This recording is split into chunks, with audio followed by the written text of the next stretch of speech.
The hard work of the British people is paying off and we are not going to squander their efforts, Chancellor George Osborne said at today's autumn statement.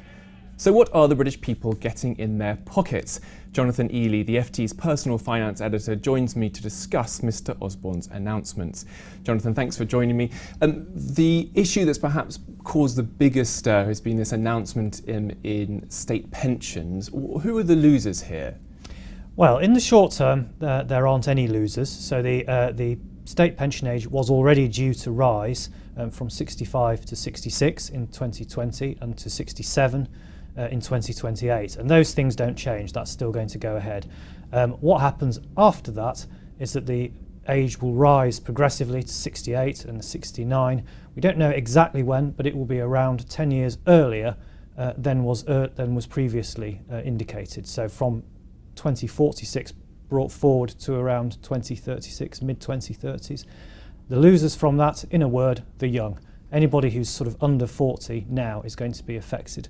If we follow this naturally through and start basing state pension age on expected longevity, as the Chancellor has suggested that we do, then anyone in their 20s could well be working into their 70s in years to come. So it's arguably the government are being pragmatic. Have there been any sweeteners for the young today?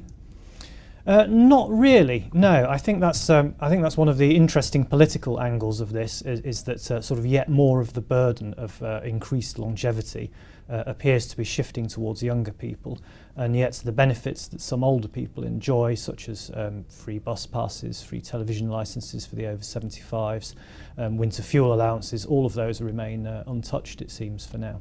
Another group that would fall into that category perhaps are married couples who've received this marriage allowance announced by Osborne today. Who exactly benefits from that?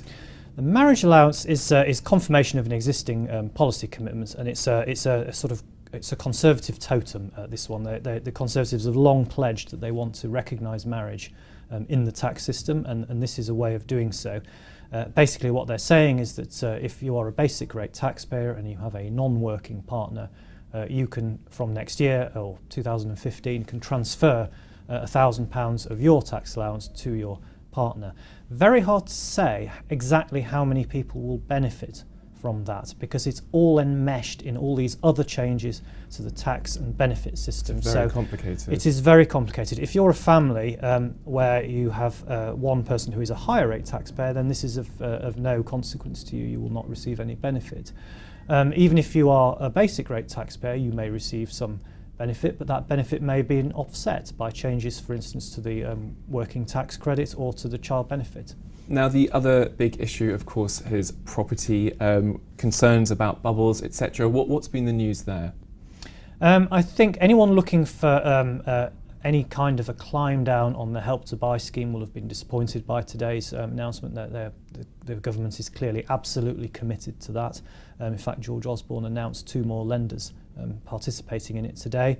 There was also no reform of stamp duty, which some people had been calling for. But what there was changes, particularly to the way second homes and non-primary residences are taxed. So if you are a UK resident, if you live here and you already own a primary home and live in it, and you also own a secondary home and that you, for instance, you rent that out, the period of time before that second home is considered a taxable asset is cut from 3 years to 1.5 years. So for instance, if you were seconded to work overseas and you rented out your house in the UK, then after 18 months that house would cease to be considered your primary residence, and if you sold it you would have to pay capital gains tax on the profits. The other measure relating to property was aimed at foreign ownership of UK property, and you can see the political appeal of this. It's aimed at this accusation that vast swathes of London are now owned by sort of absentee rich Russians and Arabs and Chinese and so on. And what the Chancellor is basically saying there is that if you own a property in the UK and you sell it and make an enormous profit on it, you're going to have to pay capital gains tax on that sale, just as you would if you were a UK resident. Jonathan, thank you very much. For more on all of today's announcements, go to ft.com/AS2013.